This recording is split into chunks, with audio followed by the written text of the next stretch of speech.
Hi, friends. Welcome to a brand new episode of Tiki Talka, the podcast.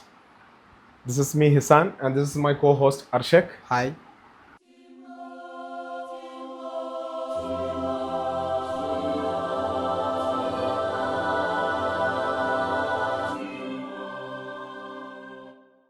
നമ്മുടെ പോഡ്കാസ്റ്റിൻ്റെ first episode എന്ന് പറയുന്നത് ഇതായിരിക്കും. കാരണം നമ്മൾ ലാസ്റ്റ് ചെയ്ത വീഡിയോ ആണെങ്കിലും നമ്മൾ ഈ ഒരു പരിപാടി ഇങ്ങനെ ഇവിടെ എത്തിക്കാൻ വേണ്ടി എന്തൊക്കെയാ ചെയ്തത് എന്നുള്ള രീതിയിലുള്ള കാര്യങ്ങളെ സംസാരിച്ചിട്ടുള്ളൂ. നമ്മൾ കാര്യമായിട്ടൊരു പോഡ്കാസ്റ്റ് ലെവലിലുള്ള ഒരു ചർച്ചകളൊന്നും നമ്മൾ തമ്മിൽ ഉണ്ടായിട്ടില്ല. അപ്പോൾ ഫസ്റ്റ് ഓഫ് ഓൾ രണ്ടാളെ ഭാഗത്തുനിന്നും ഒരു ഹ്യൂജ് താങ്ക്സ്. കാരണം ആ രീതിയിലുള്ള റെസ്പോൺസ് ആണ് ഇപ്പോൾ ഒരു കുറച്ച് ദിവസമായിട്ട് നമ്മൾ ആ വീഡിയോ പോസ്റ്റ് ചെയ്ത് മുതൽ ഒരു 3-4 ഡേയ്സിനുള്ളിൽ രണ്ടാളെ ഡി എമ്മിലും ഇൻബോക്സിലും എല്ലാം വന്നെടുക്കുന്നത് അങ്ങനത്തെ റെസ്പോൺസസ് ആണ്.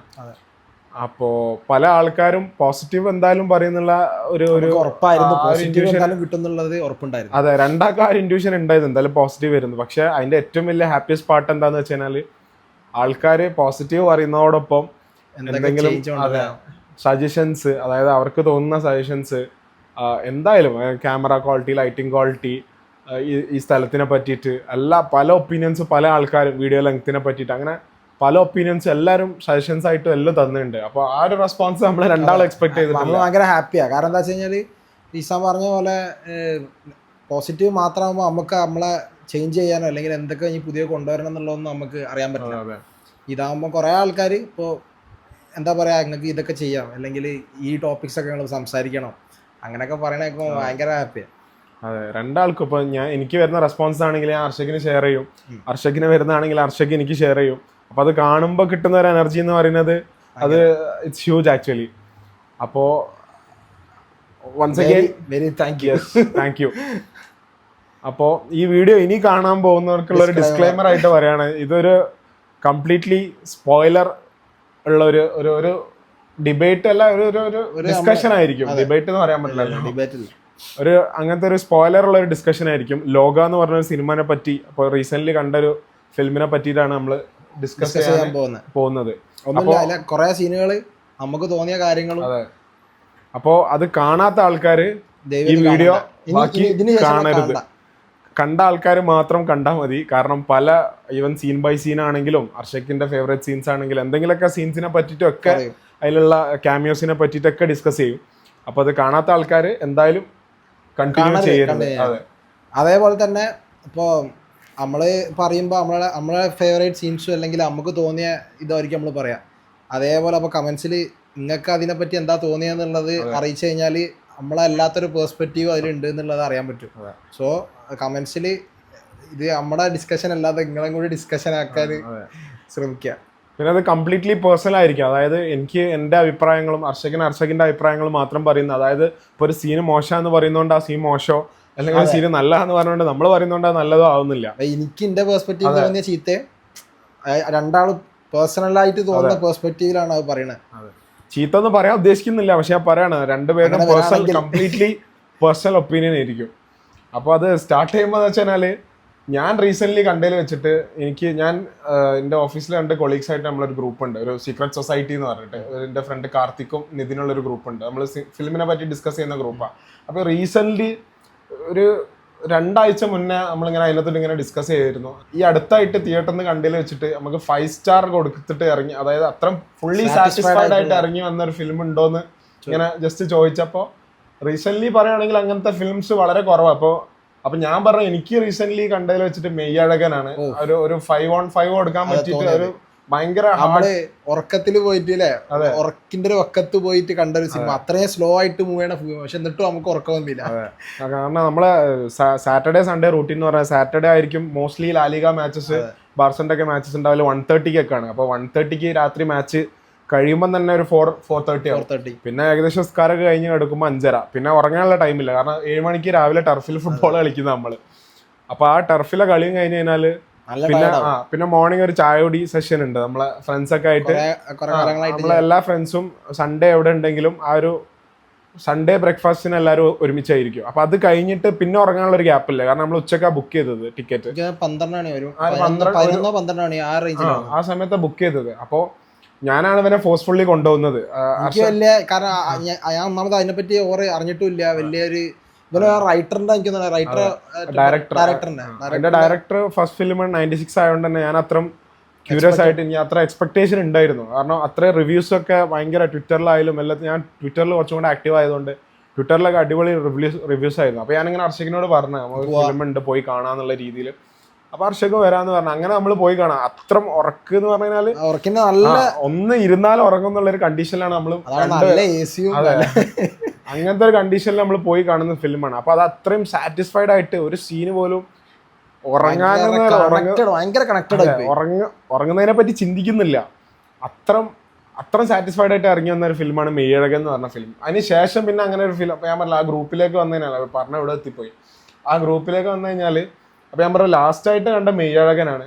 പിന്നെ കുറച്ചും കൂടെ ആ ഒരു സാറ്റിസ്ഫാക്ഷൻ കിട്ടിയ F1 ആണ്. ഇപ്പൊ റീസെന്റ് റിലീസ് ആയിട്ടുള്ള F1 ഒരു പക്കാ തിയേറ്റർ എക്സ്പീരിയൻസ് മൂവിയാണ്.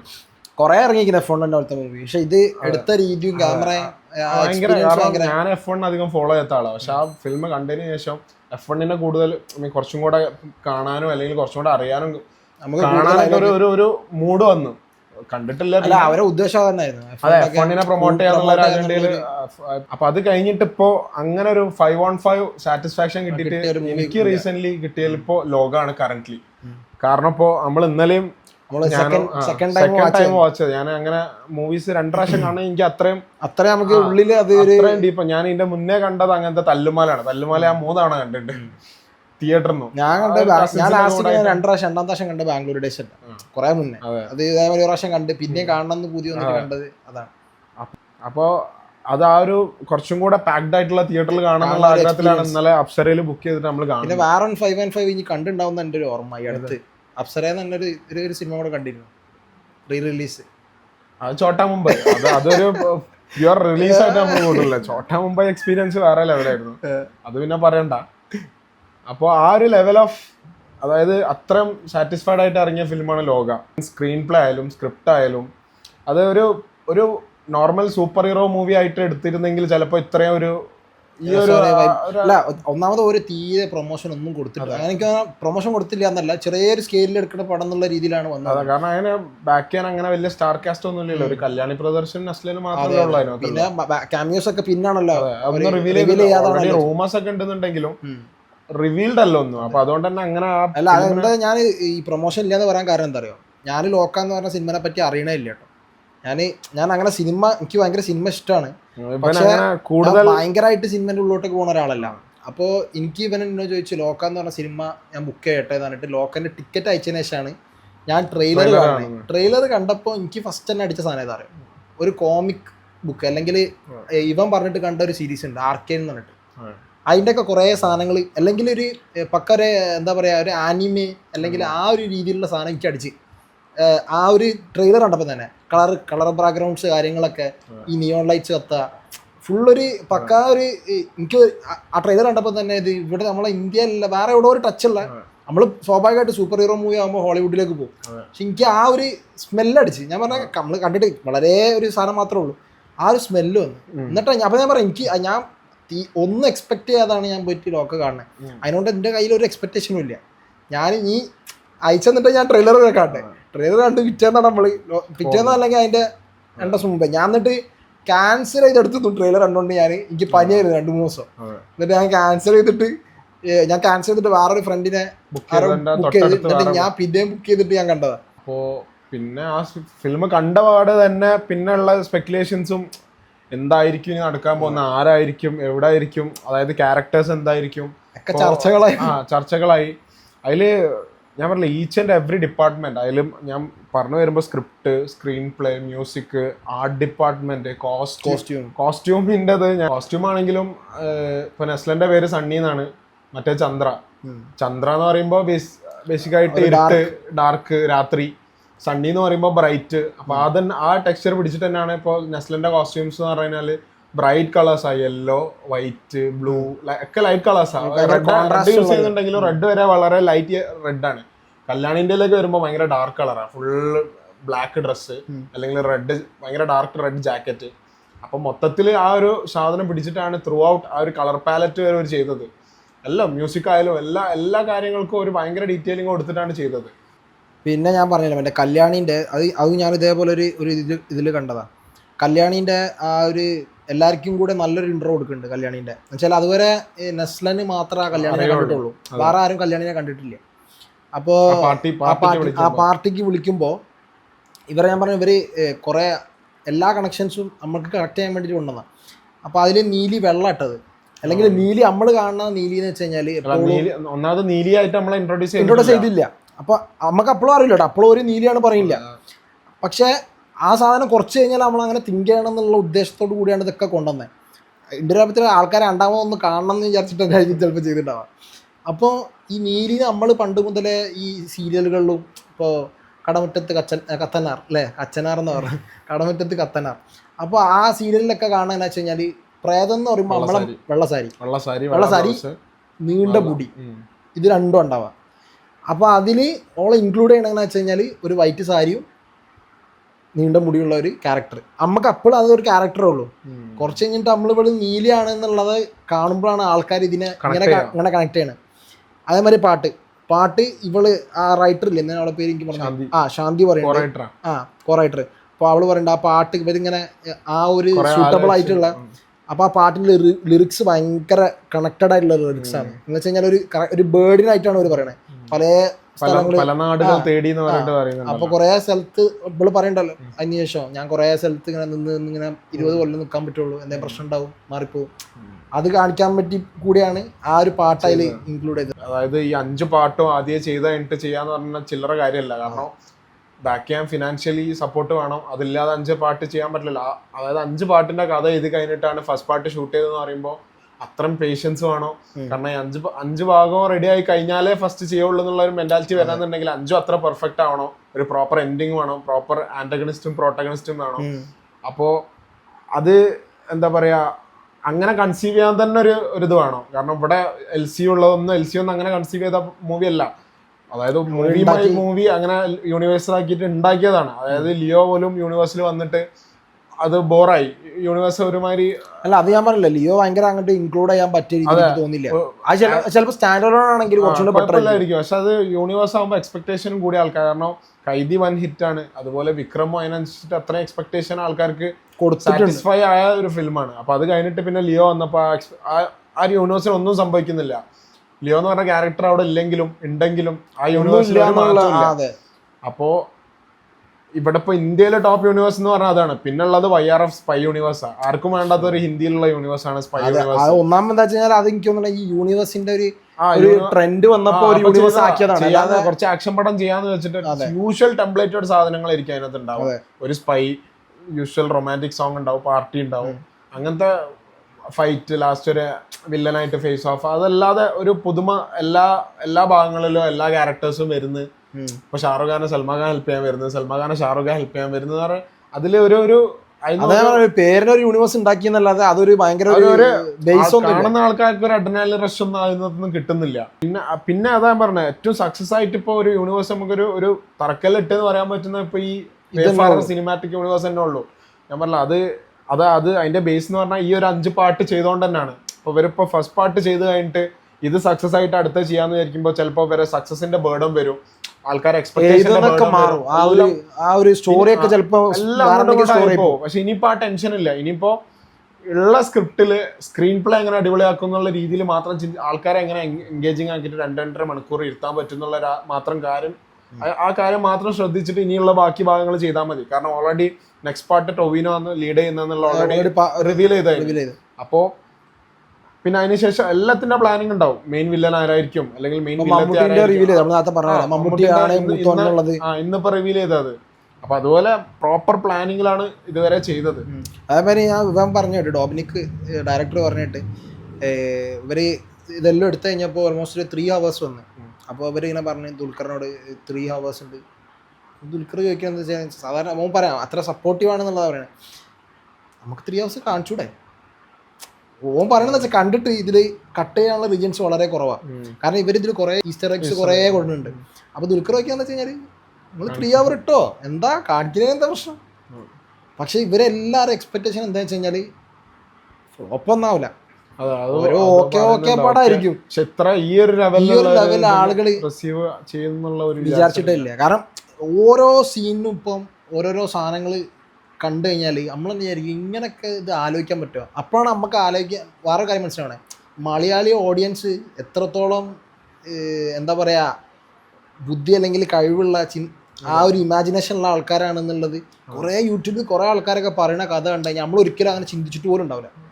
അതിൻ്റെ ഏറ്റവും റിസ്ക് എന്താ പറയുക, ഇനിയിപ്പോൾ ഒരു പടം എടുക്കുമ്പോൾ ഇതിനെല്ലാത്തിന്റെ മുകളിലായിട്ടുള്ള സാധനം എക്സ്പെക്ടേഷൻ ഭയങ്കര ഹൈ ആയിരിക്കും. പല കഥകളും യൂട്യൂബിൽ കേട്ടിട്ട് എക്സ്പ്ലനേഷൻ വീഡിയോസ് ഡീകോഡിങ് വീഡിയോസ് ഒക്കെ ചെയ്തിട്ട് ഇതല്ലല്ലോ ഇത് സിനിമ വന്നു കഴിഞ്ഞാൽ ഇതിലുള്ള ഒന്നും അതിനകത്തില്ലല്ലോ എന്നുള്ള രീതിയിൽ ഞാൻ പറയാം. ഇപ്പൊ ഇവര് പറഞ്ഞ സാധനങ്ങളൊന്നും അതിലില്ലെങ്കിലും ഓക്കെ, പക്ഷെ ഇതേപോലെ ആളുകളെ സാറ്റിസ്ഫൈ ചെയ്യാൻ പറ്റണം. ഈ ചാത്തന് ടൊവിനോ ലാസ്റ്റ് വരുന്നുണ്ടല്ലോ, ടൊവിനോന്റെ ഡ്രസ്സിങ് ഭയങ്കര ഒരു ഫണ്ണി ഒരു കൈൻഡ് ഓഫ് സാധനമാണ്. ഗോൾഡ് പല്ല് വെച്ചിട്ട് പുരുകം ശ്രദ്ധിച്ചാൽ മനസ്സിലാവും, ഇവിടെ പിരിച്ച 2 പുരുകം ചുറ്റ വെച്ചിട്ടുള്ളത് മേലേക്ക് പൊന്തിച്ചിട്ട് ഒരു കുട്ടിച്ചാത്തൻ ലൈൻ പിടിച്ചിട്ട് ഓൾറെഡി സീരിയസ് ആയിട്ടുള്ള ചാത്തൻ ലാസ്റ്റ് കാണിക്കുന്നുണ്ട്. 359 കൂടപ്പറപ്പുകൾ ഉണ്ട് എന്ന് പറയുമ്പോൾ ഒരു ടൊവിനോ വരുന്നുണ്ട്, ഒരു ചാത്തൻ. പക്ഷെ അതല്ലാതെ ഒരു ഫണ്ണി ലെവൽ ഓഫ്, അതായത് ചാത്തൻ എന്ന് പറഞ്ഞ സാധനം പറഞ്ഞാൽ തന്നെ ഓൾറെഡി ഒരുപാട് ഓപ്ഷൻസ് ഉണ്ട്. ഏത് ലെവൽ വേണമെങ്കിലും ചാത്തനെ പിടിക്കാം. അതായത് ഫണ്ണി ആയിട്ട് പിടിക്കാം, സീരിയസ് ആയിട്ട് പിടിക്കാം, സ്കെയറി ആയിട്ട് പിടിക്കാം, എങ്ങനെ വേണമെങ്കിലും പിടിക്കാം. പക്ഷെ അതുവരെ ഒരു ഫണ്ണി ലൈൻ പിടിച്ചോണ്ടാണ്, അതായത് movie already serious tension build ചെയ്ത് വരുന്ന സീക്വൻസിലാണ് ടൊവിനോ വന്ന് കയറുന്നത്. അപ്പൊ ഭയങ്കര ടൊവിനോ വന്നതിനെ പിന്നെ റിലാക്സ്ഡ്. അപ്പൊ നമ്മൾ ഇന്നലെ കാണാൻ കുട്ടികളൊക്കെ ചിരിക്കുന്നു. തിയേറ്ററിൽ തന്നെ കണ്ട് എനിക്കത് ഏറ്റവും ഇഷ്ടപ്പെട്ടതാ. ചില ആളുകൾ ഈ കോമഡിയൊക്കെ വെറുതെ എക്സ്ട്രാ ഫില്ല് ചെയ്യാൻ വേണ്ടിയിട്ടുള്ള കോമഡി ഉണ്ടാക്കാൻ ശ്രമിക്കും. ഇതിലുള്ള എല്ലാ, ഇപ്പോ നെസ്ലന് വിടുന്ന ഒരു സീനുണ്ട്, മറ്റേ കല്യാണിന്റെ സീൻ കണ്ടിട്ട് ബാക്കോട്ട് പോകുന്ന ഒരു ഡയലോഗ് പോലില്ല, പക്ഷെ ആ സമയത്ത് എല്ലാരും ചിരിക്കുക. എന്തുകൊണ്ടാ വെച്ചാൽ നമ്മള് ആലോചിക്കുന്ന നമ്മൾ ആ സിറ്റുവേഷനിലാണ് എങ്ങനെയാണ് നമ്മളും അങ്ങനെ തന്നെ ആയിരിക്കും ചെയ്യേണ്ടത്. അത് അതിന്റെ മെയിൻ കാര്യം എന്താ വെച്ചാൽ മൂവി പ്രോപ്പറായിട്ട് ചെയ്തത് നെസ്ലന്റെ പെർസ്പെക്റ്റീവിൽ. ഇപ്പൊ ചന്ദ്ര പറക്കുന്ന സീക്വൻസ്, അതേമാതിരി ചന്ദ്ര ഏണിയിൽ ഓരോ പിടിച്ചു കൊണ്ടുവന്ന സീക്വൻസ് ഒക്കെ നമുക്ക് കാണിച്ചു തരുന്ന, അതായത് 2 ഓപ്ഷനിൽ ഷൂട്ട് ചെയ്യാം. ഒന്ന് ചന്ദ്ര പറക്കുകയാണെങ്കിൽ ചന്ദ്രന്റെ പെർസ്പെക്റ്റീവിൽ ക്യാമറ വെക്കാം, അല്ല മേലെന്ന് ക്യാമറ വെച്ചിട്ട് നെസ്ലനെ കാണുന്ന രീതിയിൽ, അതായത് ചന്ദ്രന്റെ പോയിന്റ് ഓഫ് വ്യൂല് കാണിക്കാം.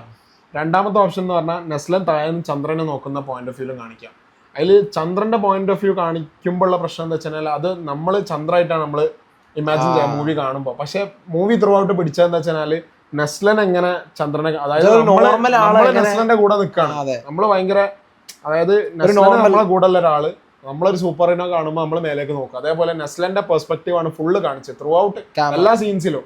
പൊങ്ങുന്ന സീൻസ് ആണെങ്കിലും ഫൈറ്റ് സീക്വൻസ് ആണെങ്കിലും 2-3 സാധനം ലാൻഡ് ചെയ്യുന്ന സീൻസ് ഒക്കെ ആണെങ്കിലും ചന്ദ്രന്റെ പെർസ്പെക്റ്റീവിൽ കാണിച്ചിട്ടേ ഇല്ല. എല്ലാം നെസ്ലൻ എങ്ങനെയാണോ നോക്കുന്നത്, സണ്ണി എങ്ങനെയാണോ കാണുന്നത്, അത് മാത്രമാണ് മൊത്തത്തിൽ ചെയ്തത്. പിന്നെ ചില VFX ഒക്കെ അടിപൊളി അസാധ്യം. കാരണം നമ്മളെ മാർവലില് 2 ക്യാരക്ടേഴ്സിൽ ഒരു ഫീമെയിലും മെയിലും ഇങ്ങനെ സ്പീഡിൽ ഓടുന്നൊക്കെ അതെ അതില് ചെയ്ത്, ഞാൻ എക്സാജറേറ്റ് പറയല്ല, പക്ഷെ എനിക്ക് ഇന്നലെ കണ്ടപ്പോഴൊക്കെ ചന്ദ്ര റൺ ചെയ്യുമ്പോൾ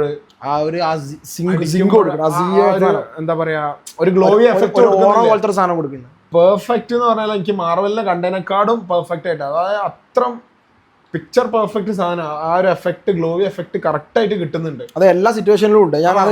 ഞാൻ അന്ന് കഴിഞ്ഞ ഫസ്റ്റ് തന്നെ നെസ്ലനെ ആക്സിഡന്റ് ഒന്നും തള്ളിയിടുമ്പോഴാണ് ആ സാധനം ഉള്ളത്.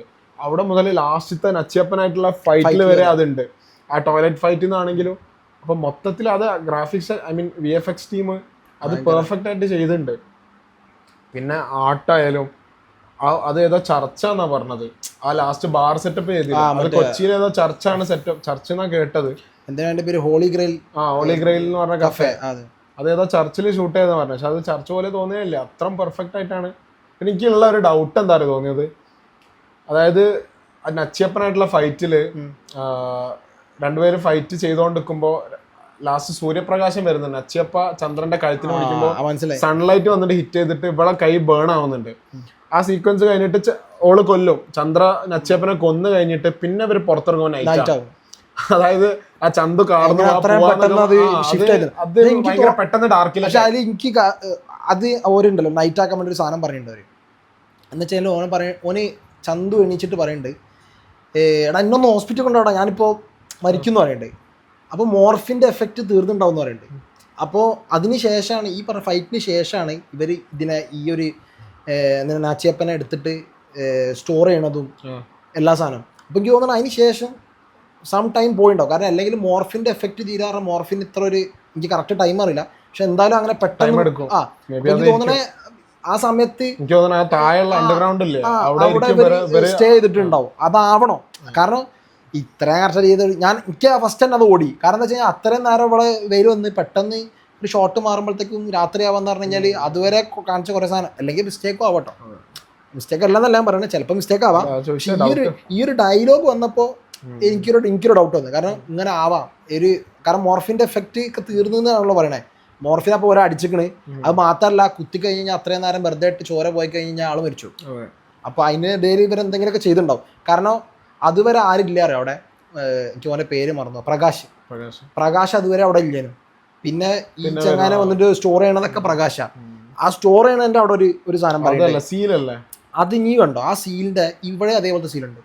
അവിടെയും കുറെ സെയിം ഓരോ സീല് 5-6 ടൈപ്പ് ഓഫ് സീൽസ് ഉണ്ട്. അതായത് ഓരോ ക്യാരക്ടറിന് എനിക്ക് തോന്നുന്നത് അല്ലെങ്കിൽ ഓരോ സാധനത്തിന് രണ്ട് സൂപ്പർ ഹീറോ ഐ മീൻ വാമ്പേഴ്സിനെ വരും മാത്രം. പിന്നെ ചാത്തൻ അങ്ങനത്തെ മരിക്കുന്നില്ല. അപ്പൊ ഈ രണ്ടാൾക്കാരാണ് ഇപ്പൊ ഉള്ളത്. എനിക്ക് തോന്നുന്നത് ഓരോ ക്യാരക്ടറിന് ഓരോ പവറുള്ള ആൾക്കാർക്ക് ഓരോ സീലോ അല്ലെങ്കിൽ ഓരോ ഗ്യാങ്ങിലുള്ള ആൾക്കാർക്ക് ഓരോ സീലോ മേ ബി. ഫേസ്ബുക്കിൽ ഒരു തിയറി വായിച്ചു വെച്ചാല് ഇത് ഫസ്റ്റ് കാണിക്കുന്ന ടൈറ്റിൽ ആനിമേഷൻ ഉണ്ടല്ലോ, അതിനകത്ത് ഫസ്റ്റ് തന്നെ ഒരു വലിയ ഫീമെയിൽ ഗോഡസ് നിൽക്കുന്ന പോലെ കാണിക്കുന്നത്. അപ്പൊ ആ ഒരു നിൻഗാൽ, അത് എനിക്ക് തോന്നുന്നു മിസപ്പൊട്ടോമിയൻ തിയറി പ്രകാരം അങ്ങനെ എന്തോന്ന് പറഞ്ഞിട്ട് എഴുതി, ഏതോ ഫേസ്ബുക്കിൽ എഴുതിയിട്ടതാ. അപ്പോൾ ഈ ഒരു നിൻഗാൽ എന്നാ പേര്. നിൻഗാൽ എന്ന് പറയുന്ന ഗോഡസ് എല്ലാ പ്ലാനറ്റിന്റെ ഒരു ഓണർ അല്ലെങ്കിൽ ഒരു ഗോഡസ് പോലെയുള്ള ഒരാളാണ്. അപ്പോൾ ആ ഒരു സ്ത്രീ മൂത്തോ എന്ന് പറയുന്ന ഒരാളെ ഏൽപ്പിക്കുകയാണ്. അതായത് എനർജി സോഴ്സ് ഉള്ള പ്ലാനറ്റ് കണ്ടുപിടിക്കാൻ. അതായത് ഇവർക്ക് അവിടെ പോയിട്ട് എനർജി യൂസ് ചെയ്തിട്ട് ഗ്രോ ചെയ്യാനും ഇവരെ കാര്യങ്ങൾ നടത്താൻ വേണ്ടിയിട്ട് അങ്ങനെ സെർച്ച് ചെയ്യാൻ വേണ്ടിയിട്ട് മൂത്തോനെ വിടാണ്.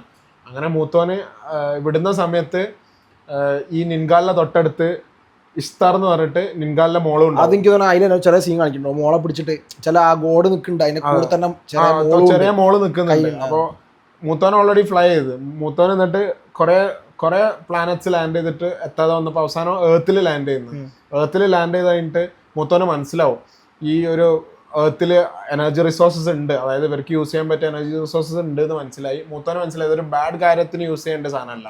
കാരണം ഇവിടെ തന്നെ കുറെ ആൾക്കാരൊക്കെ അതായത് ഹ്യൂമൻ സ്പീഷീസ് വളരെ കൂടുതൽ ഉള്ളതുകൊണ്ട് മൂത്തോൻ എന്താക്കും, ആദ്യം തന്നെ ചെയ്യുന്നത് എന്താ വെച്ചാൽ നിൻഗാലിനായിട്ടുള്ള കണക്ഷൻ കട്ട് ചെയ്യും, സ്പേസ് ഷിപ്പ് നശിപ്പിക്കും. അതൊക്കെ അതിനകത്ത് ഗ്രാഫിക്കലായിട്ട് കാണിച്ചു പോകുന്നുണ്ട് ഓരോരോ ഫോട്ടോസിൽ. അങ്ങനെ അവിടെയുള്ള ആൾക്കാർക്ക് ഹ്യൂമൻ കണക്ഷൻസ് എന്താ ഓരോ ബ്രെയിൻ ഡെവലപ്പ് ചെയ്യാൻ വേണ്ടിയിട്ട് മൂത്തോന് തീ കൊടുക്കണ ആ സീനുണ്ട്. ചിലര് അതില് നീ ഇപ്പൊ പറഞ്ഞ ആ സീനില് ഒരു പഴയ റെവല്യൂഷന്റെ സ്റ്റാർട്ടിങ് സ്റ്റേജിലുള്ള പോലെയാണ് കുരങ്ങന്റെ ഒരു സ്റ്റൈൽ, ആ ഒരു സ്റ്റൈലിലാണ് കാണിച്ചത്. തീ കൊണ്ട് 3 ലക്ഷം വർഷം മുന്നേ പറയുന്നത്. അപ്പൊ ആ ടൈമിൽ മൂത്തോൻ ഇവിടെ ലാൻഡ് ചെയ്യുന്നത്. പിന്നെ അതിനുശേഷം ഈ നമ്മൾ കല്ല് വരച്ചിട്ട് തീ ഉണ്ടാക്കുന്ന, അപ്പൊ ആ തീ ആൾക്കാർക്ക് ഉണ്ടാക്കിയിട്ട് അതൊക്കെ ആനിമേഷനിൽ ഉണ്ട് കാണിച്ചു കൊടുക്കുന്നത്. അങ്ങനെ അത് ഉണ്ടാക്കി കഴിഞ്ഞപ്പോൾ മൂത്തോനത് ഓൾറെഡി അറിയാം, എന്തായാലും ഒരു ദിവസം മൂത്തോനെ തേടിയിട്ട് നിൻഗാൽ വരും. കാരണം നിൻഗാലിന്റെ പവർ എന്ന് പറഞ്ഞാൽ അത്രയും പവർഫുൾ ആണ്. ഒരിക്കലും മൂത്തോനെ ഡിഫീറ്റ് ചെയ്യാൻ പറ്റുന്ന ഒരു പവർ അല്ലാന്ന് മൂത്തോനെ അറിയുന്നതുകൊണ്ട് തന്നെ ഹ്യൂമൻസിനെ വെച്ചിട്ട് മൂത്തോൻ ഒരു ഗ്രൂപ്പ് അല്ലെങ്കിൽ ഒരു സൈന്യത്തിനെ ഇവിടെ ഉണ്ടാക്കി. അങ്ങനെ ഉണ്ടാക്കി ഒരു ദിവസം ഇതേമാതിരി മൂത്തോന്റെ ഒരു റെസ്പോൺസ് ഇല്ലാന്ന് കണ്ടപ്പോൾ നിൻഗാല് ഭൂമിയിലേക്ക് വന്ന് തപ്പി ഒരുപാട് ആയിരക്കണക്കിന് പ്ലാനറ്റ്സ് പോയി നോക്കിയിട്ട് അവിടെ ഒന്ന് എത്താതെ വന്നപ്പോൾ അവസാനം ഭൂമിയിൽ ലാൻഡ് ചെയ്തപ്പോൾ നിൻഗാലിന് മനസ്സിലായി ഇവിടാണ് ഉള്ളത് എന്ന്. മൂത്തോനും ഇവിടെ ഉള്ളതെന്ന് മനസ്സിലായി, ഇവിടാണ് ഏറ്റവും കൂടുതൽ എനർജി റിസോഴ്സസ് ഉള്ളതെന്ന് മനസ്സിലായപ്പോൾ നിൻഗാലിൽ അവിടെയുള്ള ആൾക്കാരെ നശിപ്പിക്കാൻ തുടങ്ങി, ആ ടീമുകളെ നശിപ്പിക്കാൻ തുടങ്ങി. അപ്പൊ മൂത്തോൻ ഓൾറെഡി ആ ഒരു സൈൻ ഉണ്ടാക്കിയതുകൊണ്ട് മൂത്തോന് നിൻഗാലിനെ ഫേസ് ചെയ്യാൻ പറ്റി. അതല്ലാന്നുണ്ടെങ്കിൽ മൂത്തോനെ ഒരിക്കലും ഒറ്റയ്ക്ക് ഡിഫീറ്റ് ചെയ്യാൻ പറ്റില്ല. കാരണം മൂത്തോൻ നിൻഗാലിനെ താഴെ നിൽക്കുന്ന ആളാ. അപ്പോ മൂത്തോൻ ആ സൈന്യത്തിന് വെച്ചിട്ട് ഇവിടെ നിൻഗാലിനെ തടവിലാക്കി. അപ്പൊ നിൻഗാലിനെ തടവിലാക്കുന്നതുകൊണ്ട് മാത്രം തീരുന്നില്ല, നിൻഗാലിന്റെ മോളുണ്ട്, അതാണ് ഫസ്റ്റ് തന്നെ തൊടിഞ്ഞ പാട് കേൾക്കണേ ആൾക്കാരാന്ന് പറയുന്നത്, ആ മോള ആൾക്കാരാണെന്ന് പറയുന്നത്. അപ്പൊ അതാണ് ആ ഒരു ആനിമേഷൻ സീക്വൻസിൽ ഒരു വലിയൊരു ബോള് അല്ലെങ്കിൽ ഒരു സ്പേസ് ഷിപ്പ് പോലത്തെ ഒരു ചെറിയ റൗണ്ടിലാണ് ഒരു സ്ത്രീ വരുന്നത്. അപ്പോ ഈ 5 പാട്ടുള്ള യൂണിവേഴ്സ് പാട്ടുള്ള ഫ്രാഞ്ചൈസ് എന്ന് ഓൾറെഡി പറഞ്ഞു കഴിഞ്ഞു. അപ്പൊ ഈ 5 എണ്ണത്തിൽ മേ ബി മെയിൻ വില്ലൻ അല്ലെങ്കിൽ വില്ലത്തി എന്ന് പറഞ്ഞ ഫീമെയിൽ ആയിരിക്കും. Main protagonist antagonist male and female ആയിരിക്കും. അതെ, അത് നമ്മളെ മലയാളം സിനിമ അല്ലെങ്കിൽ നമ്മളെ ഇന്ത്യൻ സിനിമയിൽ എനിക്ക് തോന്നുന്നത് അങ്ങനത്തെ ഇത് ആദ്യമായിട്ടായിരിക്കും ഇന്ത്യൻ സിനിമയിൽ ഫീമെയിൽ സൂപ്പർ ഹീറോ തന്നെ ഫസ്റ്റ് ഫസ്റ്റ് ടൈം ആ ഒരു അപ്പൊ നമ്മളൊന്നുകൊണ്ട് തീർന്നെന്ന് വിചാരിക്കുമ്പോ മെയിൻ വില്ലത്തിന് തന്നെ ഫീമെയിൽ ആയിട്ട് ഇൻട്രൊഡ്യൂസ് ചെയ്യാൻ പോവാണ്. പിന്നെ വേറൊരു സാധനം കണ്ടേ ഞാൻ, സണ്ണി ഇല്ലേ, സണ്ണിനൊക്കെ എന്തെങ്കിലും ഒരു സ്പെഷ്യാലിറ്റി തോന്നുന്നുണ്ടോ? എന്തെങ്കിലും സണ്ണിനെ വെച്ചിട്ട് എന്തെങ്കിലും ഇപ്പൊ സണ്ണിക്ക് എന്തെങ്കിലും സ്പെഷ്യൽ ഉണ്ടാവും എന്നുള്ള തോന്നുന്നുണ്ടോ? അല്ലെങ്കിൽ സണ്ണി ഇമ്മോർട്ടലാന്നൊക്കെ കുറെ കണ്ട്. കാരണം ഞാനൊരു സാധനം കണ്ടതെന്ന് വെച്ച് കഴിഞ്ഞാൽ നല്ല രസമുണ്ട്, എനിക്ക് നല്ല ഇഷ്ടപ്പെട്ടു. ഇവർ പറയണെന്ന് വെച്ച് കഴിഞ്ഞാൽ സണ്ണീൻ്റെ കാര്യം ഒരു മോതിരമുണ്ട് കണ്ടോ, കാണിക്കുന്നുണ്ട്. ഫസ്റ്റ് രാജാവിനെ കാണിക്കുമ്പോൾ നീലി ആവുന്നതിന് മുമ്പേ രാജാവിനെ കാണിക്കില്ലേ, അവിടെ ഒരു മോതിരം കാണിക്കുന്നുണ്ട്. അപ്പോൾ ഇവർ പറയണെന്ന് വെച്ച് കഴിഞ്ഞാൽ സണ്ണി ഈ രാജാവിൻ്റെ ഡിസെൻഡൻ്റാണ്, രാജാവിൻ്റെ പുനർജന്മമാണ്. കാരണം മറ്റേ കളക്ടർ പക്ഷെ അല്ല രാജാവ് വരുന്നുണ്ട് ഓൻ്റെ അതേ സെയിം ക്യാരക്ടർ. അപ്പൊ ഇവര് പറയണത് എന്താ വെച്ച് കഴിഞ്ഞാല് നമ്മള് ഓനും ഇവരും തമ്മിൽ കണക്ഷൻ ഉണ്ടോ ഇല്ലയോ. കാരണം രാജാവ് മരിക്കുന്നതും കാണിക്കുന്നില്ല, ആ ഒരു ഫ്ലാഷ് ബാക്കിൽ രാജാവ് മരിക്കുന്നില്ല, ബാക്കിയുള്ള ആൾക്കാരാ കൊല്ലുന്നത് നീലി. അപ്പൊ രാജാവ് മരിക്കുന്ന കാര്യം തീരെ കാണിക്കുന്നില്ല. പിന്നെ രാജാവ് അതേ രൂപമുള്ള ഒരാൾ പിന്നീട് വരുന്നുണ്ട് ഈ വേൾഡിൽ. ചിലപ്പോ രാജാവ് ഇമ്മോർട്ടൽ ആയിരിക്കാൻ പറയാൻ പറ്റില്ല. പിന്നെ കുറെ ഒന്നാമത് ഈ കുറെ കാര്യങ്ങളൊക്കെ അറിയാതിരിക്കുന്നതാണ് നല്ലത്. കാരണം ആ ഒരു ഇനിയിപ്പോ നെക്സ്റ്റ് പാർട്ട് കാണുമ്പോൾ നമ്മൾ കുറെ എക്സ്പെക്ടേഷനും കാര്യങ്ങളും പല തിയറീസും വായിച്ചിട്ട് പോകുമ്പോ പിന്നെ ആ ഒരു ഭംഗി തീരെ ഉണ്ടാവില്ല. ചിലപ്പോ മൂവി എത്ര അടിപൊളിയാണെങ്കിലും പല എക്സ്പെക്ടേഷൻസ് തലയിലുള്ളതുകൊണ്ട് ചിലപ്പോൾ അടുത്ത ഭാഗം കാണുമ്പോൾ വലിയ രസം ഉണ്ടാവില്ല.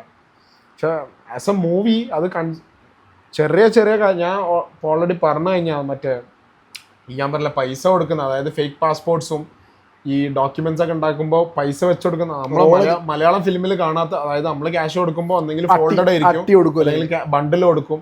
അതല്ലാതെ റോൾ ചെയ്ത് കൊടുക്കാന്ന് പറഞ്ഞാൽ ഈ ഡ്രഗ് പെഡ്ലേഴ്സ്, സ്മഗ്ലേഴ്സ് ഇവര് ചെയ്യുന്ന കാര്യമാണിത്.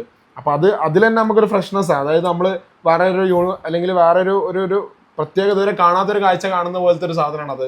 നോട്ട് റോൾ ചെയ്ത് വെച്ചോടുക്കും. അതേമാതിരി പൈസന്റെ പറഞ്ഞപ്പോ ഞാൻ ഒന്ന് ആ റോളിങ്, പിന്നെ ഞാൻ എന്താ പൈസ നോർമൽ നമ്മളെ ഇന്ത്യൻ റുപ്പി അല്ല കൊടുക്കുക. അത് ഇന്ത്യൻ ഓൾറെഡി മുന്നേ എവിടാന്ന് ചോദിക്കുന്നുണ്ട് സണ്ണി. അപ്പൊ കാനഡയിൽ എന്ന് പറയുന്നത് കാനഡിയൻ ഡോളറോ എന്തെങ്കിലും ആയിരിക്കും. അല്ലെങ്കിൽ ഞാൻ എനിക്ക് തോന്നിയെന്ന് വെച്ച് കഴിഞ്ഞാൽ ഇവർക്ക് ഞാൻ പറഞ്ഞില്ലേ ഇപ്പൊ ആ ചങ്ങായി ഉണ്ടല്ലോ, ആ ഒരു പബ്ബിൽ നിൽക്കണ അല്ലെങ്കിൽ ഒരു കഫേയിൽ നിൽക്കണ, ഹോളിഗ്രേൽ കഫേയിൽ നിൽക്കണ ചങ്ങായി ഈ കത്തനാറിന്റെ ഡിസെൻഡന്റ് ആണെന്ന് നമുക്ക് ആ ഫോട്ടോ വെച്ചിട്ട് മനസ്സിലാക്കി തരുന്നുണ്ട്. അപ്പൊ എനിക്ക് തോന്നുന്നത് വെച്ച് കഴിഞ്ഞാൽ ഇവരൊരു സൊസൈറ്റി ആവുന്നത്, ഒരു സൂപ്പർ ഹീറോ സൊസൈറ്റി ഒക്കെ പോലെ എർത്തിനെ നിലനിർത്താൻ വേണ്ടിയിട്ടുള്ള അല്ലെങ്കിൽ ബാഡ് പവേഴ്സിനെ നിർത്തപ്പോൾ നമ്മളെ അവഞ്ചേഴ്സ് ഒക്കെ പോലെ ഒരു സൊസൈറ്റി ഉണ്ടാക്കിയ വന്നത്. എനിക്ക് തോന്നുന്നത് അതിൽ ഉപയോഗിക്കുന്ന ഒരു ടൈപ്പ് ഓഫ്, ഇപ്പൊ നമ്മള് ജോൺ വിക്കിലൊക്കെ കണ്ടില്ലേ ഒരു കോയിൻ, അതേപോലെ ഇവരെ ചിലപ്പോൾ ഒരു കറൻസി ആവാം. കാരണം അത് ഏതാണോ ഒന്നും കാണിക്കുന്നില്ലല്ലോ. എനിക്ക് കണ്ടിട്ട് കറക്റ്റ് പോലെ തോന്നുന്നത്. കാരണം അങ്ങനത്തെ ഒരു കറൻസി ആവേണ്ട ആവശ്യമില്ലല്ലോ. കാരണം അത് കറൻസി എന്ന് പറയുന്നത് വെറുതെ കുറച്ച് ആൾക്കാർ, ഇപ്പൊ ഞാൻ ഈ ഒരു കറൻസി ഉണ്ടാക്കിയൊരു കാര്യമില്ലല്ലോ, ഇത് ട്രേഡ് ചെയ്യുമ്പോഴാണല്ലോ അതിന് വാല്യൂ ഉള്ളത്. അപ്പൊ വെറുതെ കുറച്ചൊരു ഏജൻസി ഉണ്ടാക്കിയിട്ട് കറൻസി ഉണ്ടാക്കുന്നതിൽ യൂസ് ഇല്ല. അപ്പൊ എനിക്ക് തോന്നുന്ന കാര്യം, കാരണം കാനഡയിൽ നിന്ന് വരുന്നതാണ് പാസ്പോർട്ട് ഒക്കെ ഉണ്ടാക്കിയിട്ട്. അപ്പൊ അത് തന്നെ മിക്കവാറും. അപ്പൊ മൊത്തത്തില് എന്താ പറയാ, ഇതുവരെ കാണാത്തൊരു സിനിമാറ്റിക് എക്സ്പീരിയൻസ്. അല്ല അത് ഏറ്റവും എനിക്ക് നല്ല ബെനിഫിറ്റ് വന്നു വെച്ച് കഴിഞ്ഞാൽ ഈ ബോളിവുഡ്, ടോളിവുഡ് ഇവിടെയുള്ള ആൾക്കാരൊക്കെ ഡിസ്കസ് ചെയ്യുന്നത് അവിടുത്തെ സിനിമനെ കണ്ട കൂടുതൽ ഇവിടുത്തെ സിനിമകളാണ്. അപ്പോൾ മലയാളം അത് പിന്നെ എനിക്ക് വേറൊരു കാര്യം, എനിക്ക് എൻ്റെ ഒരു അങ്ങനെ ആവുമെന്നൊന്നും അറിയില്ല, ഇതേ ഒരു ബഡ്ജറ്റിലൊക്കെ തന്നെ അടുത്ത സിനിമയെ ഉണ്ടാക്കാൻ ശ്രമിക്കണം. കാരണം എന്താ വെച്ച് കഴിഞ്ഞാൽ ഈ ബഡ്ജറ്റ് കൺസ്ട്രെയിന്റ് ആകുമ്പോൾ കുറച്ചും കൂടെ ക്രിയേറ്റീവ് ആയിട്ട്, അതെ വെച്ചാൽ എങ്ങനെ ഇത് മാക്സിമം ഈ സാധനങ്ങളൊക്കെ ഉൾക്കൊള്ളിക്കാൻ കഴിയണം. അപ്പോൾ ഈ എഫേർട്ട് കൂടുതൽ ആ ഒരു മെന്റൽ എഫേർട്ട് ആയിരിക്കും, ക്രിയേറ്റീവ് ആയിട്ട് കുറച്ചുകൂടെ ചിന്തിക്കും. മറ്റേത് പൈസ ഉള്ളതുകൊണ്ട് എല്ലാം എന്ത് ചെയ്യാം, അത് ചെയ്യാം. ചില ഒരു ഈസി വേ സാക്രിഫൈസ് ചെയ്ത് ചിലപ്പോൾ ചില കാര്യങ്ങൾ ഷൂട്ട് ചെയ്യാൻ പറ്റുന്ന വെറുതെ VFX ടീമിന് ആയിരിക്കും. റിയൽ ആയിട്ട് ചെയ്യാൻ പറ്റുന്നത് ചിലപ്പോൾ പൈസ ഉള്ളത് കൊണ്ട് മാത്രം. പക്ഷെ അങ്ങനെ ചെയ്യൂല മോളിവുഡ് ഇൻഡസ്ട്രി, അങ്ങനെ വെറുതെ പൈസ വെറുതെ. കാരണം അതിന് ലിമിറ്റേഷൻസ് ഉണ്ട്, എത്ര പൈസ ഇറക്കിയാലും അതിനുള്ള ലിമിറ്റേഷൻ ഉള്ളതുകൊണ്ട്. പ്രത്യേകിച്ച് ദുൽഖറാണ് നല്ല രീതിയിൽ പ്രൊഡക്ഷൻ ഒക്കെ പറയാതിരിക്കാൻ ആളാ. ദുൽഖർ പ്രോപ്പർ ആയിട്ട് ഒരു കമ്മ്യൂണിറ്റി ഉണ്ടാക്കി. ദുൽഖർ എത്തിയതുകൊണ്ടാണ് ഫിലിം ഇത്ര വലുതായത്. കാരണം ദുൽഖറിനുള്ള കണക്ഷൻസ് എന്താ വെച്ച് കഴിഞ്ഞാൽ നമ്മളിപ്പോ ഓരോ ഇതില്ലേ, എന്താ പറയാ, നമ്മളെ ഓരോ പ്രൊമോഷൻ ഇല്ലേ, ആ സമയത്ത് നമുക്ക് കാണാൻ പറ്റും. കാരണം ആലിയ ഭട്ട്, പ്രിയങ്ക ചോപ്ര, ഒരുവിധ സമന്ത, തമിഴ്നാണെങ്കിൽ തമിഴ്നാട് ആൾക്കാർ പ്രൊമോട്ട് കാണാതെ, അതായത് പ്രിയങ്ക ചോപ്ര ഒക്കെ സിനിമ കാണുന്നതിന്റെ മുന്നേ പ്രൊമോട്ട് ചെയ്യുന്നു. അതായത് ഇങ്ങനെ ഒരു മൂവി വന്നിട്ടുണ്ട്, എന്റെ വാച്ച് ലിസ്റ്റിലെത്തി, നിങ്ങളും കൂടെ കാണണം എന്ന് പറഞ്ഞിട്ട്. അപ്പൊ അത്ര ദുൽഖർ വെറുതെ പോയതൊന്നും വെറുതെ പടം ചെയ്യാതെ പോയത് വെറുതെ അല്ല എന്നുള്ള രീതിയിലാണ്. വെച്ചാൽ ഓന്റെ ഒരു ആ ഒരു സ്റ്റാർഡം അല്ലെങ്കിൽ ആ സാധനം എല്ലാ സ്ഥലത്തും എത്തിച്ചിട്ടുണ്ട് എന്നുള്ളത്. ഒന്നാമത് ദുൽഖർ മലയാളം സിനിമ ചെയ്ത പോലെ തന്നെ കുറെ തെലുങ്കുലും മറ്റേ ലക്കി ഭാസ്കർ ഒക്കെ നല്ല ഹിറ്റ് ആയിട്ടുള്ള പടമല്ലേ. ഇനി വരാനുള്ളതും കന്നഡ ഓർമ്മയില്ല, അതും കന്നഡ ഫിലിമാണ്. അപ്പോ ദുൽഖർ എത്തിയപ്പോഴാണ് അതിന്റെ ഒരു സ്കെയില് വലുതായത്. ജസ്റ്റ് ഒരു പ്രൊഡ്യൂസർ റോളിനെക്കാട് അത് പ്രൊഡ്യൂസർ ആവാൻ ഏറ്റവും ഈസി ഉള്ള പണി സ്പെൻഡ് ചെയ്യാന്നുള്ളത്. പക്ഷെ അത് അത്ര ഒരു ഇങ്ങനെയുള്ള ഒരു വിഷയം ബാക്ക് ചെയ്യാന്ന് പറഞ്ഞത് അത് എല്ലാ പ്രൊഡ്യൂസേഴ്സിനും പറ്റുന്ന കാര്യമല്ല. കാരണം കുറെ യൂണിവേഴ്സ് ഇതേമാതിരി ദുൽഖറിന്റെ പ്രൊഡക്ഷനിലുള്ള ഏറ്റവും നല്ല സിനിമ ആയിരിക്കും അല്ലേ. ദുൽഖറിന്റെ പ്രൊഡക്ഷനിൽ എന്തായാലും ഏറ്റവും ബെസ്റ്റ് മൂവി ആയിരിക്കും. ദുൽഖറിന്റെ നല്ല മലയാളത്തില് എന്തായാലും ഈ ഫിലിം എത്ര കോടി ഇപ്പൊ എനിക്ക് തോന്നുന്നു ഇപ്പൊ കറന്റ്ലി എംപുരാനോ അങ്ങനെ ഏതോ മൂവിയാണ് ഇപ്പൊ ടോപ്പ് ഗ്രോസർ. ഇതാവണം, കാരണം ഇത് നമുക്ക് ടോപ്പ് ഗ്രോസർ നമുക്ക് പ്രൗഡ്ലി പറയാൻ പറ്റും ഇങ്ങനത്തെ ഒരു മൂവിയാണ് മലയാളത്തിന് ടോപ്പ് ഗ്രോസർ എന്നുള്ള രീതിയിൽ. അല്ല എന്റെ ഒരു അഭിപ്രായത്തിൽ അത് ശരിക്കും പറഞ്ഞാൽ ഇപ്പോഴേ ശരിക്കും പറഞ്ഞു കഴിഞ്ഞാൽ ആ മലയാളം ഇൻഡസ്ട്രി അത്യാവശ്യം നല്ല ആൾക്കാർ അറിയാൻ തുടങ്ങി. അത് ഞാൻ പറയല്ലേ, ഞാനിപ്പോൾ റിവ്യൂ നോക്കുമ്പോൾ എല്ലാവരും റിവ്യൂ ഉണ്ട്, എല്ലാ ലാംഗ്വേജിലും റിവ്യൂ ഉണ്ട്. എല്ലാവരും പറയണത് വെച്ച് കഴിഞ്ഞാൽ ആരും എക്സ്പെക്ട് ചെയ്യുന്നില്ല. തെലുങ്കിൽ സക്സസ് പ്രൊമോഷൻ നടത്തിയില്ല, സക്സസ് സെലിബ്രേഷൻ നടത്തിയില്ല ഹൈദരാബാദിൽ ഇട്ടല്ലേ. അപ്പൊ അതെന്ന് പറഞ്ഞാൽ സിനിമന്റെ സക്സസ് തന്നെയല്ലേ. പ്രേമല് പോലത്തെ അത്ര ലൈറ്റ് ഹാർട്ടഡ് കോമഡി പടം രാജമൗലി പോലത്തെ ഒരു ഡയറക്ടർ എടുത്തിട്ട് ഡബ് ചെയ്തിട്ട് തെലുങ്കിൽ ഇറക്കാന്ന് പറഞ്ഞാൽ തന്നെ ഫിലിം ഇസ് ട്രാവലിംഗ്. ആ ഒന്നാമത് ഞാൻ പറഞ്ഞില്ല, മലയാളത്തില് ഓഡിയൻസിന്റെ പ്രത്യേകത കാരണം കൊണ്ടാണ് നല്ല സിനിമ വരാൻ കാരണം പണ്ട് കുറേയൊക്കെ നല്ല സ്റ്റാർസ് ഉണ്ടെങ്കിൽ സിനിമ ഹിറ്റാവുന്ന കുറേ ടൈം ഉണ്ടായിരുന്നു. ഇപ്പം നല്ല സ്റ്റാർസ് ഉണ്ടെങ്കിൽ പടം ഹിറ്റാവില്ല എന്നുള്ളതിന് തെളിവ് കുറേ ഉണ്ട്. ഇത് പറഞ്ഞപ്പോൾ എനിക്ക് വേറെ പറയണമെന്ന് വെച്ച് കഴിഞ്ഞാൽ ഈ നെസ്ലന്റെ പൂച്ചക്ക് ചെവി വെക്കില്ലല്ലോ. പുതിയ തിയറിയാ. നെസ്ലന്റെ പൂച്ച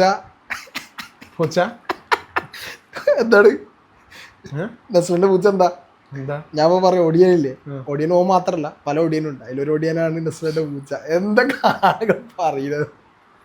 അപ്പൊ അത്രയും തിയറീസ് ആൾക്കാര് വെറുതെ ഒന്നുമില്ല. നമ്മള് സിനിമ പോസ്റ്റിനടിയിൽ ഹേറ്റ് ക്യാമ്പയിന് വരുത്തുന്ന അങ്ങനത്തെ കാര്യങ്ങളോ. അതെ, ഞാൻ പിന്നെ ആദ്യമായിട്ടാണ് ഞാൻ റിവ്യൂ ഒക്കെ കാണുന്ന എല്ലാ വീഡിയോ അല്ല, എനിക്ക് ഇഷ്ടപ്പെട്ട സിനിമേൻ്റെ റിവ്യൂസ് ഞാൻ ബാക്കിയുള്ളവർ പറയണേ. കാരണം ഞാൻ ഗ്രഹിച്ച പോലെ തന്നെയാണ് ബാക്കിയുള്ളത് കണ്ടതെന്നുള്ളത് നോക്കാൻ. റിവ്യൂസ് പറഞ്ഞപ്പോൾ ഞാൻ ഇടയിൽ കയറാട്ടോ. റിവ്യൂസ് ബേസിക് ആയിട്ട് ആൾക്കാർക്കുള്ള ഒരു ഇതാണ്, റിവ്യൂസ് കണ്ടിട്ട് സിനിമക്ക് പോവാ, റിവ്യൂസ് കണ്ടിട്ട് സിനിമ. ഇപ്പോൾ എടുത്തു പറയുകയാണെങ്കിൽ അശ്വന്ത് കോക്ക് അങ്ങനത്തെ കുറച്ച് ആൾക്കാരുണ്ട്. ഷസാമൊക്കെ ആക്ച്വലി ടെക്കിയാണ്. ഷസാമിന്റെ റിവ്യൂ കണ്ടിട്ട് ആൾക്കാർ സിനിമക്ക് പോകുന്ന ആൾക്കാരുണ്ട്. അപ്പോൾ ഒന്നാമത് ഇതിനെപ്പറ്റി അത്യാവശ്യം ഇപ്പോൾ ഭരതരാജ് രംഗനെ പോലെ അല്ലെങ്കിൽ അനുപമ ചോപ്ര പോലുള്ള തമിഴ് അങ്ങനത്തെ ഇൻഡസ്ട്രിയിൽ ഉള്ള ആൾക്കാരുണ്ട്. ഡീറ്റെയിൽ ആയിട്ട് മൂവിനെ പറ്റി ഒരു റിവ്യൂ ചെയ്യലുണ്ട്. പക്ഷെ ഒരു റിവ്യൂ ചെയ്യുമ്പോൾ ഫസ്റ്റ് തന്നെ സ്പോയിലർ അലേർട്ടാ. അതായത് മൂവി റിവ്യൂ കണ്ടു കഴിഞ്ഞാൽ മാത്രം റിവ്യൂ കാണാം. റിവ്യൂ എന്ന് പറയുന്ന ഒരു സാധനം എന്ന് പറഞ്ഞാൽ നമ്മൾ മൂവി കണ്ടു കഴിഞ്ഞിട്ട് കാണേണ്ട സാധനം. അതായത് സിനിമ കാണുന്നതിന്റെ മുന്നേ റിവ്യൂ എന്ന് പറഞ്ഞാൽ നമുക്ക് ഓഡിയൻസിന്റെ ഒപ്പീനിയൻ എടുക്കാം. അപ്പൊ ഞാൻ ഒരു സിനിമ കണ്ട് എന്നോട് ചോദിച്ചാൽ നല്ല സിനിമ ആണോ മോശമാണോ എന്ന് ചോദിച്ചാൽ ഞാൻ എൻ്റെ അഭിപ്രായം പറയും. അതല്ലാതെ ഒരാളിപ്പോൾ അശ്വന്ത് കോക്കിനെ പോലെ ഒരാൾ വന്നിരുന്നിട്ട് പറയാണ് ഈ സിനിമ ബ്രില്യൻ സിനിമയാണ്, ഈ സിനിമന്റെ ഫസ്റ്റ് ഹാഫിൽ ഒരു സീക്വൻസ് ഉണ്ട്, അങ്ങനായി വരുന്ന സീക്വൻസ് എന്ന് പറയുമ്പോൾ നമ്മൾ ഫ്രം ദ ബിഗിനിങ് നമ്മളെ ഈ ഫസ്റ്റ് ഹാഫിലത്തെ സീക്വൻസ് ആണ് എക്സ്പെക്ട് ചെയ്യുക. ആ എക്സ്പെക്ടേഷൻ ആ സീൻ ചിലപ്പോൾ ബ്രില്യന്റ് ആയിരിക്കും, പക്ഷെ നമ്മൾ ഫസ്റ്റ് സീൻ മുതൽ ഇങ്ങനെ ഈ ഒരു എക്സ്പെക്ടേഷൻ തലയിൽ വെക്കുമ്പോൾ ആ സീൻ കണ്ടതിന് നമുക്ക് ചിലപ്പോൾ ഒന്നും തോന്നിയെന്ന് വരില്ല. നേരെ ഓപ്പോസിറ്റും ആവാം. ഒരു സീൻ വളരെ മോശമാണെന്ന് പറഞ്ഞിട്ട് ചിലപ്പോൾ കാണുമ്പോൾ ചിലപ്പം പോരല്ലോ ഓൻ പറഞ്ഞത് ശരിയാണല്ലോ എന്നൊക്കെ തോന്നും. അപ്പൊ അതല്ലാതെ ഒന്നാമത് ഒരു ക്രിയേറ്റീവ് ആർട്ട് ഫോം ആണ്. അതായത് ഇതിനൊരു പ്രോപ്പർ ഒരു സിനിമ എല്ലാവർക്കും ഇഷ്ടമാവണമെന്നോ അല്ലെങ്കിൽ ഈ സിനിമ ഇപ്പൊ ഞാൻ കണ്ടൊരു സിനിമ എനിക്ക് ഇഷ്ടമില്ല എന്ന് വെച്ചിട്ട് ആ സിനിമ മോശമാണെന്നല്ല, നല്ലതും ആവുന്നില്ല. At the end of the day ഇത് എല്ലാവരും പേഴ്സണൽ ചോയ്സാണ്. ഒരു പാട്ട് പോലെ തന്നെ ഒരു പാട്ട് മോശമാണെന്ന് പറയാൻ എനിക്ക് അവകാശമില്ല, എനിക്ക് ഇഷ്ടമാണോ എനിക്ക് ഇഷ്ടമല്ല എന്നുള്ള പറയാം. അതുപോലെ തന്നെ എനിക്കും പെയിന്റിങ് ആർട്ട് ഫോംസിന്റെ സ്റ്റാറ്റിസ്റ്റിക്കലി പറയുന്ന കാര്യമല്ലല്ലോ. ഒരു സിനിമ ഗ്രോസ് കളക്ഷൻ കുറവായ നമുക്ക് പറയാം പടം പൊട്ടി. അതല്ലാതെ സിനിമ മോശമാണോ നല്ലതാണോ എന്ന് പറയണമെന്നുണ്ടെങ്കിൽ അത് പറയാൻ പറ്റില്ല, അത് പേഴ്സണൽ ചോയ്സ്. അപ്പൊ റിവ്യൂസ് എപ്പോഴും കാണുമ്പോൾ റിവ്യൂസ് നിങ്ങൾ കണ്ടു കഴിഞ്ഞ് കാണാം. അതായത് സിനിമ കണ്ടു കഴിഞ്ഞിട്ട് ഇപ്പൊ അശ്വന്ത് കോക്കിന്റെ ഒക്കെ എന്റർടൈൻമെന്റ് പ്രോപ്പർ എന്റർടൈൻമെന്റ്. കാരണം സിനിമ മോശമാണെങ്കിൽ ആ ഒരു ഫാൻസി ഡ്രസ്സിലാണ് വരുന്നത്. അപ്പൊ അതൊക്കെ കാണാം. ഇപ്പൊ സിനിമ കണ്ടു കഴിഞ്ഞിട്ട് നിങ്ങൾ കണ്ടു നോക്കാം, എന്നിട്ട് ഇപ്പം പറയുന്നതിൽ എന്തെങ്കിലും കാര്യം ഉണ്ടോ നോക്കാം, റിലേറ്റ് ചെയ്യാൻ പറ്റുന്നുണ്ടോ നോക്കാം. അതല്ലാതെ അശ്വന്ത് കോക്കിനെ പോലെ ഒരാൾ, ഞാൻ അശ്വന്ത് കോക്കിന് എടുത്തെടുത്ത് പറയുന്ന ഇപ്പൊ ഇവിടെ സെലിബ്രേറ്റ് ചെയ്യപ്പെടുന്ന ഒരു റിവ്യൂവർ എന്ന് പറയുന്ന അശ്വന്ത് കോക്കാണ്. അപ്പം മൂവീസിന്റെ എപ്പോഴും ഞാൻ എപ്പോഴും നോക്കുന്നത് ക്രൂ നോക്കും, കാസ്റ്റ് നോക്കും, നല്ല ആ ടീം പ്രീവിയസ് പടങ്ങൾ. അതിപ്പോ ഇനി എത്ര മോശം ഇപ്പോ ഞാൻ ഇവനായിട്ട് ഞാൻ ആട്ടം സിനിമ കാണാൻ കയറിയതാണ്. ഓ അടിപൊളി സിനിമ. അത് അത്ര ബ്രില്യൻറ്റ് ഫിലിമാണ് അത്. കാരണം അതിന്റെ എല്ലാം ന്യൂബീസാ, എല്ലാം പുതിയ ആൾക്കാരാണ്. പക്ഷെ അതിന്റെ ഇന്റർവ്യൂ കണ്ടിട്ട് ഞാൻ അത്രയും എക്സൈറ്റഡ് ആയി. Film festival group of drama, ഒരു നാടകം നടത്തുന്ന ആൾക്കാർ തമ്മിൽ ഒരു സിനിമ എടുത്തതാണ്. അപ്പൊ അത്രയും ബ്രില്യൻ്റ് ആയിട്ടുള്ള മൂവിയാണ് അത്. അപ്പൊ ആ സിനിമയ്ക്ക് എനിക്ക് ഇപ്പൊ ട്രെയിലർ കണ്ടില്ലെങ്കിലും കുഴപ്പമൊന്നുമില്ല. ഞാൻ അത്ര ഓൾറെഡി ഹുക്ഡ് ആണ് അതിനകത്ത്. അപ്പൊ ഞാൻ അതുകൊണ്ടാണ് ഞാൻ അത് കാണാൻ നിർബന്ധിച്ച കണ്ടു, നീ കണ്ടും ചെയ്തു. അപ്പൊ സിനിമ കാണുമ്പോ അത് മാത്രം നോക്കിയാൽ മതി. കാണാൻ ഇൻട്രസ്റ്റ് ഉള്ളതാണെങ്കിൽ പോയി കാണാം. ഇനിയിപ്പോ നിങ്ങൾ കാണൂലാന്ന് തീരുമാനിച്ചാൽ കാണണ്ട, വേണേ റിവ്യൂ കണ്ടുള്ളൂ, കുഴപ്പമില്ല. കാണണം എന്ന് വിചാരിച്ചിട്ട് റിവ്യൂ കണ്ടിട്ട് റിവ്യൂവിന്റെ അത് ബേർഡൻ തലയിൽ വെച്ചിട്ട് പിന്നെ പോയി കാണുമ്പോൾ ആ സിനിമ നല്ലതാണെങ്കിലും ചിലപ്പോൾ നല്ലതാണെന്ന് തോന്നില്ല, മോശമാണെങ്കിൽ ചിലപ്പോൾ നല്ലതാണെന്ന് തോന്നും. അപ്പൊ അത് ഓപ്പോസിറ്റ് ഉൾട്ടൊക്കെ ആവാം. അപ്പൊ ഞാൻ റിവ്യൂ കണ്ടപ്പോ ശ്രദ്ധിച്ചാലതാ ഒറ്റ ആള് പോലും ഒരു മോശം അഭിപ്രായം പറഞ്ഞു. അത് ഞാൻ പറഞ്ഞില്ലേ, അതിപ്പോ ഞാൻ പറഞ്ഞ പോലെ ഒരു സിനിമ എല്ലാവർക്കും ഇഷ്ടപ്പെടില്ല എന്ന് ഞാൻ പറയുമ്പോഴും ഈ ലോക എന്ന് പറഞ്ഞ സിനിമ ഇഷ്ടമല്ല എന്ന് പറഞ്ഞിട്ട് ഞാൻ ഒരാളെ പോലും കണ്ടു. അത് ഞാൻ ഒറ്റ ഒരാളെ അല്ല, അത്രയും ബ്രില്യൻ്റ് ഒരു മൂവി ആയതുകൊണ്ടാണ് അത് അങ്ങനെ വന്നത്. കാരണം ഏതെങ്കിലും ഒരാളെങ്കിലും ഉണ്ടാവും എന്ത് മറ്റത് മോശമായിപ്പോയി, ഇവിടെ മോശം. ഒരൊറ്റ ആള് പോലും പടം മോശം എന്ന് പറഞ്ഞിട്ടുള്ള ഒരു അഭിപ്രായം. അപ്പോൾ അത്രേ ഉള്ളൂ. അപ്പോൾ അടുത്ത വീഡിയോ ആയിട്ട് വീണ്ടും കാണാം ഇൻഷാ അല്ലാഹ്. അപ്പോൾ ബൈ.